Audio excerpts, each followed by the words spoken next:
ದಿನಾಂಕ 10/3/2026 ಪ್ರಾಂತ ಮುರಳಿ ಪಾಪ್ ದಾದ ಮಧುಬನ. ಮಧುರ ಮಕ್ಕಳೇ, ದೇಹಾಭಿಮಾನವು ಎಲ್ಲದಕ್ಕಿಂತ ದೊಡ್ಡ ಕಾಯಿಲೆಯಾಗಿದೆ. ಇದರಿಂದಲೇ ಅವನತಿಯಾಗಿದೆ.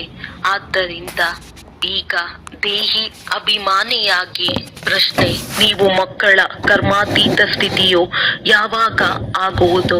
ಉತ್ತರ: ಯಾವಾಗ ಯೋಗ ಬಲದಿಂದ ಕರ್ಮ ಭೋಗದ ಮೇಲೆ ವಿಜಯವನ್ನು ಪ್ರಾಪ್ತಿ ಮಾಡಿಕೊಳ್ಳುತ್ತೀರೋ, ಸಂಪೂರ್ಣ ದೇಹಿ ಅಭಿಮಾನಿಗಳಾಗುತ್ತೀರೋ, ಆಗ ನಿಮ್ಮದು ಕರ್ಮಾತೀತ ಸ್ಥಿತಿಯಾಗುವುದು.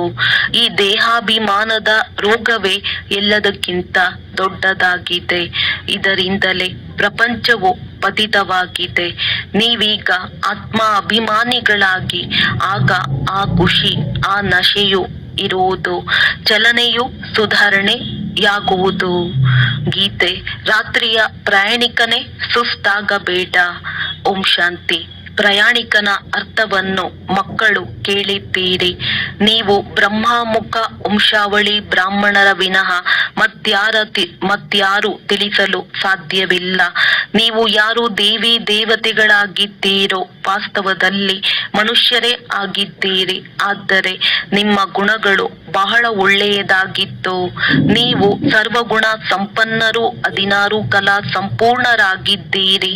ವಜ್ರದಿಂದ ಕವಡೆಯ ತರಹ ಹೇಗಾದಿರಿ ಎಂಬುದನ್ನು ಯಾವ ಮನುಷ್ಯರೂ ತಿಳಿದುಕೊಂಡಿಲ್ಲ.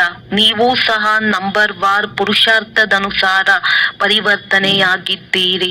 ನೀವಿನ್ನು ದೇವತೆಗಳಾಗಿಲ್ಲ, ಬದಲಾಗುತ್ತಿದ್ದೀರಿ. ಕೆಲವರು ಸ್ವಲ್ಪ ಬದಲಾಗಿದ್ದಾರೆ, ಕೆಲವರು 5%, ಇನ್ನು ಕೆಲವರು 10%. ಹೀಗೆ ಗುಣಗಳು ಬದಲಾಗುತ್ತಾ ಹೋಗುತ್ತವೆ. ಭಾರತವೇ ಸ್ವರ್ಗವಾಗಿತ್ತು ಎಂಬುದನ್ನು ಪ್ರಪಂಚದವರಿಗೆ ಗೊತ್ತಿಲ್ಲ.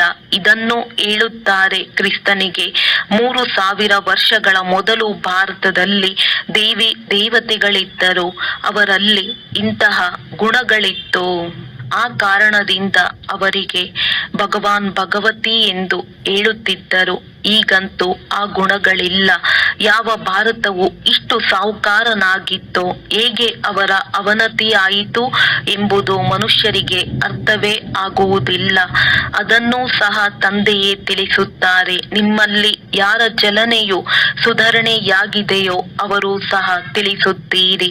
ತಂದೆಯು ಹೇಳುತ್ತಾರೆ, ಮಕ್ಕಳೇ, ನೀವು ದೇವಿ ದೇವತೆಗಳಾಗಿದ್ದೀರಿ, ಆತ್ಮ ಅಭಿಮಾನಿಯಾಗಿದ್ದೀರಿ. ನಂತರ ರಾವಣ ರಾಜ್ಯವು ಆರಂಭವಾಯಿತು. ಆಗಿನಿಂದ ದೇಹಾಭಿಮಾನಿಗಳಾಗಿ ಬಿಟ್ಟಿದ್ದೀರಿ. ಈ ದೇಹಾಭಿಮಾನದ ಎಲ್ಲದಕ್ಕಿಂತ ದೊಡ್ಡ ಕಾಯಿಲೆಯು ನಿಮಗೆ ಅಂಟಿದೆ. ಸತ್ಯಯುಗದಲ್ಲಿ ನೀವು ಆತ್ಮ ಅಭಿಮಾನಿಗಳಾಗಿದ್ದೀರಿ, ಬಹಳ ಸುಖಿಯಾಗಿದ್ದೀರಿ. ಯಾರು ನಿಮ್ಮನ್ನು ಈ ರೀತಿ ಮಾಡಿದರು ಎಂಬುದು ಯಾರಿಗೂ ಗೊತ್ತಿಲ್ಲ. ತಂದೆಯು ತಿಳಿಸುತ್ತಾರೆ, ಮಕ್ಕಳೇ, ನಿಮ್ಮದು ಏಕೆ ಅವನತಿಯಾಯಿತು? ತಮ್ಮ ಧರ್ಮವನ್ನು ಮರೆತು ಬಿಟ್ಟಿದ್ದೀರಿ. ಭಾರತವು ಬಹಳ ಕನಿಷ್ಠವಾಯಿತು. ಅದಕ್ಕೆ ಮೂಲ ಕಾರಣವೇನು? ದೇಹಾಭಿಮಾನ. ಡ್ರಾಮಾದಲ್ಲಿ ಇದು ಸಹ ಮಾಡಲ್ಪಟ್ಟಿದೆ. ಯಾವ ಭಾರತವು ಇಷ್ಟು ಸಾಹುಕಾರನಾಗಿತ್ತೋ ಅದು ಹೇಗೆ ಬಡ ದೇಶವಾಯಿತು? ಆದಿ ಸನಾತನ ದೇವಿ ದೇವತಾ ಧರ್ಮದವರಾಗಿದ್ದ ನಾವು ಹೇಗೆ ಕರ್ಮ ಭ್ರಷ್ಟರಾದೆವು ಎಂಬುದನ್ನು ಮನುಷ್ಯರು ತಿಳಿದುಕೊಂಡಿಲ್ಲ. ತಂದೆಯು ತಿಳಿಸುತ್ತಾರೆ, ರಾವಣ ರಾಜ್ಯವಾದಾಗಿನಿಂದ ನೀವು ದೇಹಾಭಿಮಾನಿಗಳಾಗ್ತೀರಿ. ಆದ್ದರಿಂದ ನಿಮ್ಮದು ಈ ಗತಿಯಾಗತೊಡಗಿತು. ಹೇಗೆ ಅವನತಿಯಾಯಿತೆಂದು ಏಣಿಯ ಚಿತ್ರದಲ್ಲಿಯೂ ತೋರಿಸಿದ್ದಾರೆ. ಕನಿಷ್ಠರಾಗುವುದಕ್ಕೂ ಮುಖ್ಯ ಕಾರಣ ದೇಹಾಭಿಮಾನವಾಗಿದೆ. ಇದನ್ನೂ ಸಹ ತಂದೆಯು ತಿಳಿಸುತ್ತಾರೆ. ಶಾಸ್ತ್ರಗಳಲ್ಲಿ ಕಲ್ಪದ ಆಯಸ್ಸು ಲಕ್ಷಾಂತರ ವರ್ಷಗಳೆಂದು ಬರೆದಿದ್ದಾರೆ. ಈಗಿನ್ನು ಬುದ್ಧಿವಂತರು ಕ್ರಿಶ್ಚಿಯನ್ನರಾಗಿದ್ದಾರೆ. ಅವರೂ ಸಹ ಹೇಳುತ್ತಾರೆ, ಕ್ರಿಸ್ತನಿಗೆ 3000 ವರ್ಷಗಳ ಮೊದಲು ಸ್ವರ್ಗವಿತ್ತು. ಪ್ರಾಚೀನ ಭಾರತವೇ ಆಗಿತ್ತು. ಯಾವುದಕ್ಕೆ ಸ್ವರ್ಗ, ಹೆವೆನ್ ಎಂದು ಹೇಳಲಾಗುತ್ತದೆ ಎಂಬುದನ್ನು ಭಾರತವಾಸಿಗಳೇ ತಿಳಿದುಕೊಂಡಿಲ್ಲ. ಈಗಂತೂ ಭಾರತದ ಪೂರ್ಣ ಚರಿತ್ರೆ ಭೂಗೋಳವನ್ನು ತಿಳಿದುಕೊಂಡೇ ಇಲ್ಲ.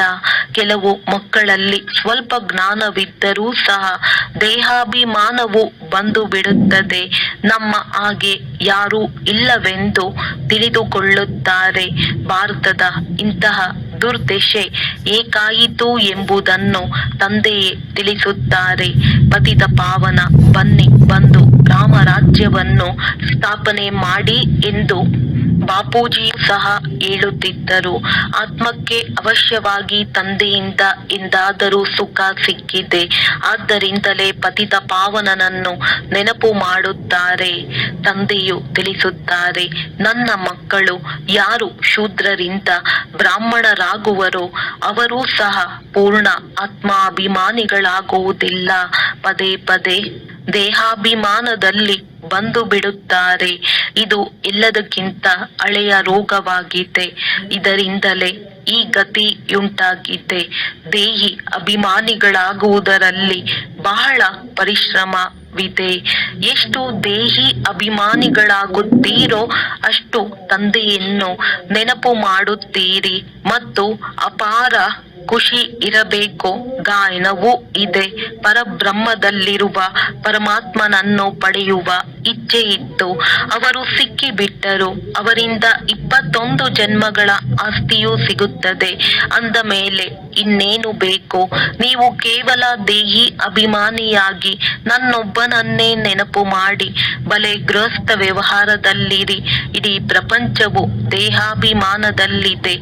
ಯಾವ ಭಾರತವು ಇಷ್ಟು ಶ್ರೇಷ್ಠವಾಗಿತ್ತೋ ಅದರ ಅವನತಿ ಹೇಗಾಯಿತೋ, ಚರಿತ್ರೆ ಭೂಗೋಳವೇನು ಎಂಬುದನ್ನು ಯಾರು ತಿಳಿಸಲು ಸಾಧ್ಯವಿಲ್ಲ. ಈ ಮಾತುಗಳು ಯಾವುದೇ ಶಾಸ್ತ್ರಗಳಲ್ಲಿಲ್ಲ. ದೇವತೆಗಳು ಆತ್ಮಾಭಿಮಾನಿಗಳಾಗಿದ್ದರು. ಅವರಿಗೆ ತಿಳಿದಿತ್ತು ಒಂದು ದೇಹವನ್ನು ಬಿಟ್ಟು ಇನ್ನೊಂದನ್ನು ತೆಗೆದುಕೊಳ್ಳಬೇಕು ಎಂದು. ಆದರೆ ಅವರು ಪರಮಾತ್ಮ ಅಭಿಮಾನಿ ಆಗಿರಲಿಲ್ಲ. ಎಷ್ಟು ನೀವು ತಂದೆಯನ್ನು ನೆನಪು ಮಾಡುತ್ತೀರೋ, ದೇಹಿ ಅಭಿಮಾನಿಯಾಗಿರುತ್ತೀರೋ ಅಷ್ಟು ಮಧುರರಾಗಿರುತ್ತೀರಿ. ದೇಹಾಭಿಮಾನವು ಬಂದಾಗಲೇ ಒಡೆದಾಡುವುದು, ಜಗಳವಾಡುವುದು, ಕೋತಿಯ ಗುಣಗಳು ಬಂದು ಬಿಡುತ್ತವೆ. ಇದನ್ನು ತಂದೆಯು ತಿಳಿಸುತ್ತಾರೆ. ಈ ಬ್ರಹ್ಮ ತಂದೆಯು ತಿಳಿದುಕೊಳ್ಳುತ್ತಿದ್ದಾರೆ. ಮಕ್ಕಳು ದೇಹಾಭಿಮಾನದಲ್ಲಿ ಬಂದು ಶಿವ ತಂದೆಯನ್ನು ಮರೆತು ಹೋಗುತ್ತಾರೆ. ಒಳ್ಳೊಳ್ಳೆಯ ಮಕ್ಕಳು ದೇಹಾಭಿಮಾನದಲ್ಲಿರುತ್ತಾರೆ. ದೇಹಿ ಅಭಿಮಾನಿಗಳಾಗುವುದೇ ಇಲ್ಲ. ನೀವು ಯಾರಿಗೆ ಬೇಕಾದರೂ ಈ ಬೇಹದ್ದಿನ ಚರಿತ್ರೆ ಭೂಗೋಳವನ್ನು ತಿಳಿಸಬಲ್ಲಿರಿ. ಅವಶ್ಯವಾಗಿ ಸೂರ್ಯವಂಶಿ, ಚಂದ್ರವಂಶಿ ರಾಜಧಾನಿ ಇತ್ತು. ಡ್ರಾಮಾದ ಬಗ್ಗೆ ಯಾರಿಗೂ ತಿಳಿದಿಲ್ಲ. ಯಾವ ಭಾರತವು ಇಷ್ಟೊಂದು ಕೆಳಗಿಳಿಯಿತೋ, ಅವನತಿಯಾಯಿತೋ ಅದಕ್ಕೆ ಮೂಲವು ದೇಹಾಭಿಮಾನವಾಗಿದೆ. ಮಕ್ಕಳಲ್ಲಿಯೂ ದೇಹಾಭಿಮಾನ ಬಂದು ಬಿಡುತ್ತದೆ. ನಮಗೆ ಯಾರು ಆದೇಶ ನೀಡುತ್ತಾರೆ ಎಂಬುದೂ ಸಹ ತಿಳಿದುಕೊಳ್ಳುವುದಿಲ್ಲ. ಯಾವಾಗಲೂ ಶಿವ ತಂದೆಯು ಹೇಳುತ್ತಾರೆಂದೇ ತಿಳಿಯಿರಿ. ಶಿವ ತಂದೆಯನ್ನು ನೆನಪು ಮಾಡದೆ ಇರುವುದರಿಂದಲೇ ದೇಹಾಭಿಮಾನದಲ್ಲಿ ಬಂದು ಬಿಡುತ್ತಾರೆ. ಇಡೀ ಪ್ರಪಂಚವು ದೇಹಾಭಿಮಾನಿ ಆಗಿಬಿಟ್ಟಿದೆ. ಆದ್ದರಿಂದ ತಂದೆಯು ತಿಳಿಸುತ್ತಾರೆ, ಮಕ್ಕಳೇ, ನನ್ನೊಬ್ಬನನ್ನೇ ನೆನಪು ಮಾಡಿ ತಮ್ಮನ್ನು ಆತ್ಮನೆಂದು ತಿಳಿಯಿರಿ. ಆತ್ಮವು ಈ ದೇಹದ ಮೂಲಕ ಕೇಳಿಸಿಕೊಳ್ಳುತ್ತದೆ, ಪಾತ್ರವನ್ನಭಿನಯಿಸುತ್ತದೆ. ತಂದೆಯು ಎಷ್ಟು ಚೆನ್ನಾಗಿ ತಿಳಿಸುತ್ತಾರೆ. ಬಲೆ ಭಾಷಣವನ್ನಂತೂ ಬಹಳ ಚೆನ್ನಾಗಿ ಮಾಡಿಬಿಡುತ್ತಾರೆ. ಆದರೆ ಚಲನೆಯೂ ಸಹ ಚೆನ್ನಾಗಿರಬೇಕಲ್ಲವೇ? ದೇಹಾಭಿಮಾನ ಇರುವ ಕಾರಣ ಅನುತ್ತೀರ್ಣರಾಗಿ ಬಿಡುತ್ತಾರೆ. ಆ ಖುಷಿ ಅಥವಾ ನಶೆ ಇರುವುದಿಲ್ಲ. ಮತ್ತೆ ಅವರಿಂದ ದೊಡ್ಡ ವಿಕರ್ಮಗಳು ಆಗುತ್ತವೆ. ಯಾವ ಕಾರಣ? ಬಹಳ ದೊಡ್ಡ ಶಿಕ್ಷೆಗೆ ಭಾಗಿಗಳಾಗಿ ಬಿಡುತ್ತಾರೆ. ದೇಹಾಭಿಮಾನಿಗಳಾಗುವುದರಿಂದ ಬಹಳ ನಷ್ಟ ಹೊಂದುತ್ತಾರೆ, ಬಹಳ ಶಿಕ್ಷೆಯನ್ನು ಅನುಭವಿಸಬೇಕಾಗುತ್ತದೆ. ತಂದೆಯು ತಿಳಿಸುತ್ತಾರೆ, ಇದು ಈಶ್ವರಿಯ ಸರ್ಕಾರವಲ್ಲವೇ? ಪರಮಾತ್ಮನಾದ ನನ್ನ ಸರ್ಕಾರದ ಬಲ ಭುಜವು ಧರ್ಮರಾಜನಾಗಿದ್ದಾರೆ. ನೀವು ಒಳ್ಳೆಯ ಕರ್ಮ ಮಾಡುತ್ತೀರೆಂದರೆ ಅದಕ್ಕೆ ಒಳ್ಳೆಯ ಫಲ ಸಿಗುತ್ತದೆ. ಕೆಟ್ಟ ಕರ್ಮ ಮಾಡಿದರೆ ಅದರ ಶಿಕ್ಷೆಯನ್ನು ಅನುಭವಿಸುತ್ತೀರಿ. ಎಲ್ಲರೂ ಗರ್ಭ ಜೈಲಿನಲ್ಲಿಯೂ ಶಿಕ್ಷೆಗಳನ್ನು ಅನುಭವಿಸುತ್ತಾರೆ. ಅದರ ಮೇಲೆ ಒಂದು ಕಥೆಯೂ ಇದೆ. ಇವೆಲ್ಲ ಮಾತುಗಳು ಈ ಸಮಯದ್ದಾಗಿದೆ. ಮಹಿಮೆಯೂ ಸಹ ಒಬ್ಬ ತಂದೆಯದ್ದಾಗಿದೆ, ಮತ್ಯಾರಿಗೂ ಮಹಿಮೆ ಇಲ್ಲ. ಆದ್ದರಿಂದ ಬರೆಯಲಾಗುತ್ತದೆ, ತ್ರಿಮೂರ್ತಿ ಶಿವ ಜಯಂತಿಯು ವಜ್ರ ಸಮಾನವಾಗಿ, ಉಳಿದೆಲ್ಲವೂ ಕವಡೆಯ ಸಮಾನವಾಗಿದೆ. ಶಿವ ತಂದೆಯ ವಿನಃ ಮತ್ಯಾರು ಪಾವನರನ್ನಾಗಿ ಮಾಡಲು ಸಾಧ್ಯವಿಲ್ಲ. ಪಾವನರಾಗುತ್ತೀರಿ, ಮತ್ತೆ ರಾವಣನು ಪತಿತರನ್ನಾಗಿ ಮಾಡುತ್ತಾನೆ. ಆ ಕಾರಣದಿಂದ ಎಲ್ಲರೂ ದೇಹಿ ಅಭಿಮಾನಿಗಳಾಗಿ ಬಿಟ್ಟಿದ್ದಾರೆ. ನೀವೀಗ ದೇಹಿ ಅಭಿಮಾನಿಗಳಾಗುತ್ತೀರಿ. ಈ ದೇಹಿ ಅಭಿಮಾನಿ ಸ್ಥಿತಿಯು 21 ಜನ್ಮಗಳವರೆಗೆ ನಡೆಯುತ್ತದೆ. ಆದ್ದರಿಂದ ಒಬ್ಬ ತಂದೆಯದು ಬಲಿಹಾರಿ ಎಂದು ಗಾಯನವಿದೆ. ಭಾರತವನ್ನು ಸ್ವರ್ಗವನ್ನಾಗಿ ಮಾಡುವವರು ಶಿವ ತಂದೆ ಆಗಿದ್ದಾರೆ. ಅವರು ಯಾವಾಗ ಬಂದರು ಎಂಬುದು ಯಾರಿಗೂ ತಿಳಿದಿಲ್ಲ. ಅವರ ಚರಿತ್ರೆಯಂತೂ ಮೊಟ್ಟ ಮೊದಲು ಇರಬೇಕು. ಪರಮಪಿತ ಪರಮಾತ್ಮನಿಗೆ ಶಿವನೆಂದು ಹೇಳಲಾಗುತ್ತದೆ. ನೀವು ತಿಳಿದುಕೊಂಡಿದ್ದೀರಿ, ದೇಹಾಭಿಮಾನದ ಕಾರಣವೇ ಅವನತಿಯಾಗುತ್ತದೆ. ಈ ರೀತಿಯಾದಾಗಲೇ ಮತ್ತೆ ಉನ್ನತಿಯಲ್ಲಿ ಕರೆದುಕೊಂಡು ಹೋಗಲು ತಂದೆಯು ಬಂದಿದ್ದಾರೆ. ಉತ್ಥಾನ ಮತ್ತು ಪತನ, ದಿನ ಮತ್ತು ರಾತ್ರಿ, ಜ್ಞಾನ ಸೂರ್ಯ ಪ್ರಕಟ, ಅಜ್ಞಾನ ಅಂಧಕಾರ ವಿನಾಶ, ಎಲ್ಲದದ್ದೇ ಎಂಬುದೇ ಅರ್ಥವಾಗುವುದಿಲ್ಲ. ಶಿವ ತಂದೆಯು ತಿಳಿಸುತ್ತಾರೆ, ನಾನು ಈ ಬ್ರಹ್ಮನಿಲ್ಲದೆ ಶ್ರೀಮತವನ್ನು ಹೇಗೆ ಕೊಡಲಿ? ನನ್ನ ಶಾಶ್ವತ ರಥವು ಇವರಾಗಿದ್ದಾರೆ. ಅಂದಾಗ ದೇಹಾಭಿಮಾನದಲ್ಲಿ ಬಂದು ಉಲ್ಟಾ ಸುಲ್ಟಾ ಕಾರ್ಯಗಳನ್ನು ಮಾಡಿ ಸುಮ್ಮನೆ ತಮಗೆ ನಷ್ಟ ಮಾಡಿಕೊಳ್ಳಬೇಡಿ. ಆಗಿದ್ದರೆ ಗತಿ ಏನಾಗುವುದು? ಬಹಳ ಕಡಿಮೆ ಪದವಿ ಪಡೆಯುತ್ತೀರಿ. ವಿದ್ಯಾವಂತರ ಮುಂದೆ ಅವಿದ್ಯಾವಂತರು ತಲೆ ಬಾಗುತ್ತಾರೆ. ಭಾರತದ ಚರಿತ್ರೆ ಭೂಗೋಳ ಯಾವುದು ಪೂರ್ಣ ಇರಬೇಕೋ ಅದು ಇಲ್ಲವೆಂದು ಅನೇಕರು ಹೇಳುತ್ತಾರೆ. ಆಗ ಅವರಿಗೆ ತಿಳಿಸಬೇಕಾಗಿದೆ, ನಿಮ್ಮ ವಿನಃ ಮತ್ಯಾರು ತಿಳಿಸಲು ಸಾಧ್ಯವಿಲ್ಲ. ಆದರೆ ದೇಹಿ ಅಭಿಮಾನಿ ಸ್ಥಿತಿಯೂ ಬೇಕು. ಅವರೇ ಶ್ರೇಷ್ಠ ಪದವಿಯನ್ನು ಪಡೆಯುತ್ತಾರೆ. ಈಗಂತೂ ಯಾರದ್ದೂ ಕರ್ಮಾತೀತ ಸ್ಥಿತಿಯಾಗಿಲ್ಲ. ಇವರಿಗಂತೂ ಬ್ರಹ್ಮ ಬಹಳ ಜಂಜಾಟವಿದೆ. ಎಷ್ಟೊಂದು ಚಿಂತೆ ಇರುತ್ತದೆ. ಎಲ್ಲವೂ ಡ್ರಾಮಾ ಅನುಸಾರ ಆಗುತ್ತದೆ ಎಂದು ಬಲೆ ತಿಳಿದುಕೊಳ್ಳುತ್ತಾರೆ. ಆದರೂ ಸಹ ತಿಳಿಸುವುದಕ್ಕಾಗಿ ಯುಕ್ತಿಗಳನ್ನು ರಚಿಸಬೇಕಲ್ಲವೇ? ಆದ್ದರಿಂದ ಈ ತಂದೆಯು ಹೇಳುತ್ತಾರೆ, ನನಗಿಂತಲೂ ನೀವು ಹೆಚ್ಚು ದೇಹಿ ಅಭಿಮಾನಿಗಳಾಗಬಹುದು. ನಿಮಗೆ ಯಾವುದೇ ಹೊರೆ ಇಲ್ಲ. ತಂದೆಯ ಮೇಲಂತೂ ಬಹಳ ಹೊರೆ ಇದೆ. ಈ ಪ್ರಜಾಪಿತ ಬ್ರಹ್ಮನೇ ಮುಖ್ಯಸ್ಥರಲ್ಲವೇ? ಆದರೆ ಇವರಲ್ಲಿ ಶಿವ ತಂದೆಯು ಕುಳಿತಿದ್ದಾರೆ ಎಂಬುದು ಯಾರಿಗೂ ಗೊತ್ತಿಲ್ಲ. ನಿಮ್ಮಲ್ಲಿಯೂ ಸಹ ಕೆಲವರೇ ಈ ನಿಶ್ಚಯದಲ್ಲಿರುತ್ತಾರೆ. ಅಂದ ಮೇಲೆ ವಿಶ್ವದ ಈ ಚರಿತ್ರೆ ಭೂಗೋಳವನ್ನು ಅರಿತುಕೊಳ್ಳಬೇಕಲ್ಲವೇ? ಭಾರತದಲ್ಲಿ ಸ್ವರ್ಗವು ಯಾವಾಗ ಇತ್ತು ಮತ್ತೆ ಎಲ್ಲಿ ಹೋಯಿತು?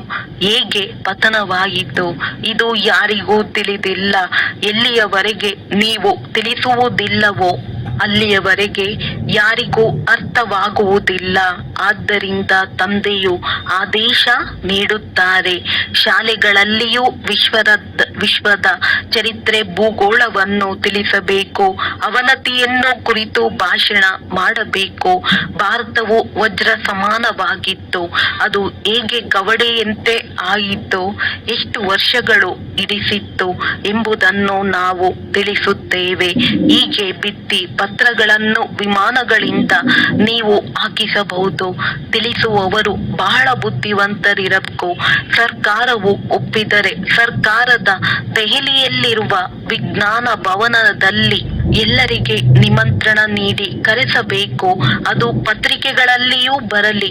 ಎಲ್ಲರಿಗೆ ಕಾರ್ಡುಗಳನ್ನು ಕಳುಹಿಸಿ, ನಾವು ತಮಗೆ ಇಡೀ ವಿಶ್ವದ ಚರಿತ್ರೆ ಭೂಗೋಳವನ್ನು ಆದಿಯಿಂದ ಅಂತ್ಯದವರೆಗೆ ತಿಳಿಸುತ್ತೇವೆ. ಅವರು ತಾವಾಗಿಯೇ ಬರುತ್ತಾರೆ, ಹೋಗುತ್ತಾರೆ, ಹಣದ ಮಾತೇ ಇಲ್ಲ. ತಿಳಿದುಕೊಳ್ಳಿ, ನಮಗೆ ಯಾರಾದರೂ ಸಿಕ್ಕಿದರೆ ಉಡುಗೊರೆ ಕೊಟ್ಟರೆ ನಾವು ತೆಗೆದುಕೊಳ್ಳುವುದಿಲ್ಲ. ಸರ್ವಿಸ್ ಮಾಡುವುದಕ್ಕಾಗಿ ಅದನ್ನು ಉಪಯೋಗಿಸುತ್ತೇವೆ, ಬಾಕಿ ನಾವು ತೆಗೆದುಕೊಳ್ಳುವುದಿಲ್ಲ. ತಂದೆಯು ತಿಳಿಸುತ್ತಾರೆ, ನಾನು ನಿಮ್ಮಿಂದ ದಾನವನ್ನು ತೆಗೆದುಕೊಂಡು ಏನು ಮಾಡಲಿ, ಏಕೆಂದರೆ ನಾನು ಮತ್ತೆ ಅದಕ್ಕೆ ತುಂಬಿಕೊಡಬೇಕಾಗುತ್ತದೆ. ನಾನು ಪಕ್ಕಾ ಅಕ್ಕಸಾಲಿಗನಾಗಿದ್ದೇನೆ. ಒಳ್ಳೆಯದು. ಮಧುರಾತಿ ಮಧುರ ಅಗಲಿ ಹೋಗಿ ಮರಳಿ ಸಿಕ್ಕಿರುವ ಮಕ್ಕಳ ಪ್ರತಿ ಮಾತ್ಪಿತಾ ಬಾಪ್ ದಾದಾರವರ ನೆನಪು, ಪ್ರೀತಿ ಹಾಗೂ ಸುಪ್ರಭಾತ. ಆತ್ಮಿಕ ಮಕ್ಕಳಿಗೆ ಆತ್ಮಿಕ ತಂದೆಯ ನಮಸ್ತೆ. ಧಾರಣೆಗಾಗಿ ಮುಖ್ಯ ಸಾರ: ದೇಹಾಭಿಮಾನದಲ್ಲಿ ಬಂದು ಯಾವುದೇ ಉಲ್ಟಾ ಸುಲ್ಟಾ ಕಾರ್ಯ ಮಾಡಬಾರದು. ದೇಹಿ ಅಭಿಮಾನಿಗಳಾಗುವ ಸಂಪೂರ್ಣ ಪುರುಷಾರ್ಥ ಮಾಡಬೇಕಾಗಿದೆ. ತಮ್ಮ ಚಲನೆಯನ್ನು ಸುಧಾರಣೆ ಮಾಡಿಕೊಳ್ಳುತ್ತಾ ಇರಬೇಕಾಗಿದೆ. ಬಹಳ ಬಹಳ ಮಧುರ ಶೀತಲರಾಗಬೇಕಾಗಿದೆ. ಒಳಗೆ ಕ್ರೋಧ ಮೋಹದ ಯಾವ ಭೂತವಿದೆಯೋ ಅದನ್ನು ತೆಗೆದು ಹಾಕಬೇಕಾಗಿದೆ. ವರದಾನ: ಗೌರವ ಕೊಡುವುದರ ರೆಕಾರ್ಡ್ ಅನ್ನು ಸರಿಯಾಗಿ ಇಟ್ಟುಕೊಂಡು ಖುಷಿಯ ಮಹಾದಾನ ಮಾಡುವಂತಹ ಪುಣ್ಯಾತ್ಮ ಭವ. ವರ್ತಮಾನ ಸಮಯದಲ್ಲಿ 4 ಕಡೆಗಳಲ್ಲಿ ಗೌರವ ಕೊಡುವ ರೆಕಾರ್ಡ್ ಅನ್ನು ಸರಿಪಡಿಸಿಕೊಳ್ಳುವ ಅವಶ್ಯಕತೆ ಇದೆ. ನಂತರದಲ್ಲಿ ಇದೇ ಹಾಡು 4 ಕಡೆಗಳಲ್ಲಿ ಮೊಳಗುವುದು, ರೆಕಾರ್ಡ್ ಕೊಡುವುದು ಮತ್ತು ತೆಗೆದುಕೊಳ್ಳುವುದು. ಕಿರಿಯರಿಗೂ ಗೌರವ ಕೊಡಿ, ಹಿರಿಯರಿಗೂ ಗೌರವ ಕೊಡಿ. ಈಗ ಈ ರೆಕಾರ್ಡ್ ಹೊರಬರಬೇಕಾಗಿದೆ. ಹೀಗಾದಾಗ ಖುಷಿಯ ದಾನ ಮಾಡುವಂತಹ ಮಹಾದಾನಿ ಪುಣ್ಯಾತ್ಮರು ಆಗಿಬಿಡುತ್ತೀರಿ. ಯಾರಿಗೆ ಆಗಲಿ ಗೌರವ ಕೊಟ್ಟು ಖುಷಿ ಪಡಿಸುವುದು ಇದು ಅತಿ ಶ್ರೇಷ್ಠವಾದ ಪುಣ್ಯದ ಕಾರ್ಯವಾಗಿದೆ, ಸೇವೆಯಾಗಿದೆ. ಸ್ಲೋಗನ್: ಪ್ರತಿ ಗಳಿಗೆಯನ್ನು ಅಂತಿಮ ಗಳಿಗೆ ಎಂದು ತಿಳಿದುಕೊಂಡು ನಡೆಯುತ್ತೀರೆಂದರೆ ಎವರ್ ರೆಡಿ ಆಗಿರುತ್ತೀರಿ. ಮಾತೇಶ್ವರಿ ಜಿಯವರ ಅಮೂಲ್ಯ ಮಹಾವಾಕ್ಯ. ತಮೋಗುಣಿ ಮಾಯೆಯ ವಿಸ್ತಾರ. ಸತೋಗುಣಿ, ರಜೋಗುಣಿ, ತಮೋಗುಣಿ ಈ 3 ಶಬ್ದವನ್ನು ಹೇಳುತ್ತೇವೆ. ಇದನ್ನು ಯಥಾರ್ಥವಾಗಿ ಅರಿತುಕೊಳ್ಳುವುದು ಅವಶ್ಯಕ. ಮನುಷ್ಯರು ತಿಳಿಯುತ್ತಾರೆ ಈ 3 ಗುಣಗಳು ಒಟ್ಟಿಗೆ ನಡೆಯುತ್ತಿರುತ್ತದೆ. ಆದರೆ ವಿವೇಕ ಏನು ಹೇಳುತ್ತದೆ? ಏನು ಈ 3 ಗುಣಗಳು ಒಟ್ಟೊಟ್ಟಿಗೆ ಬರುತ್ತವೆಯೋ ಅಥವಾ 3 ಗುಣಗಳ ಪಾತ್ರ ಬೇರೆ ಬೇರೆ ಯುಗಗಳಲ್ಲಿ ಇರುವುದಾ? ವಿವೇಕವಂತೂ ಹೀಗೆಯೇ ಹೇಳುತ್ತದೆ, ಈ 3 ಗುಣಗಳು ಒಟ್ಟೊಟ್ಟಿಗೆ ನಡೆಯುವುದಿಲ್ಲ. ಯಾವಾಗ ಸತ್ಯಯುಗವಿರುತ್ತದೆ ಆಗ ಸತೋ ಗುಣವಿರುತ್ತದೆ, ದ್ವಾಪರ ಯುಗದಲ್ಲಿ ರಜೋ ಗುಣವಿರುತ್ತದೆ ಮತ್ತು ಕಲಿಯುಗದಲ್ಲಿ ತಮೋ ಗುಣವಿರುತ್ತದೆ. ಯಾವಾಗ ಸತೋ ಇರುತ್ತದೆ ಆಗ ತಮೋ, ರಜೋ ಇರುವುದಿಲ್ಲ. ಯಾವಾಗ ರಜೋ ಇರುತ್ತದೆ ಆಗ ಸತೋ ಗುಣ ಇಲ್ಲ. ಈ ಮನುಷ್ಯರು 3 ಗುಣಗಳು ಒಟ್ಟೊಟ್ಟಿಗೆ ನಡೆಯುತ್ತಾ ಬಂದಿದೆ ಎಂದು ಹೀಗೆ ಅರ್ಥ ಮಾಡಿಕೊಂಡು ಕುಳಿತಿದ್ದಾರೆ. ಈ ಮಾತು ಹೇಳುವುದು ಸಂಪೂರ್ಣ ತಪ್ಪಾಗಿದೆ. ಅವರು ತಿಳಿಯುತ್ತಾರೆ, ಯಾವಾಗ ಮನುಷ್ಯ ಸತ್ಯ ಹೇಳುತ್ತಾನೆ, ಪಾಪ ಕರ್ಮ ಮಾಡಲ್ಲ, ಆಗ ಅವನು ಸತೋಗುಣಿಯಾಗುತ್ತಾನೆ. ಆದರೆ ವಿವೇಕ ಹೇಳುತ್ತದೆ, ಯಾವಾಗ ನಾವು ಸತೋಗುಣ ಎಂದು ಹೇಳುತ್ತೇವೆ ಅಂದಾಗ ಇದರ ಅರ್ಥ ಆಗಿದೆ ಸಂಪೂರ್ಣ ಸುಖ ಅಂದಾಗ. ಇಡೀ ಸೃಷ್ಟಿ ಸತೋಗುಣಿಯಾಗಿರುತ್ತದೆ. ಉಳಿದಂತೆ ಹೀಗೆ ಹೇಳಲಾಗುವುದಿಲ್ಲ.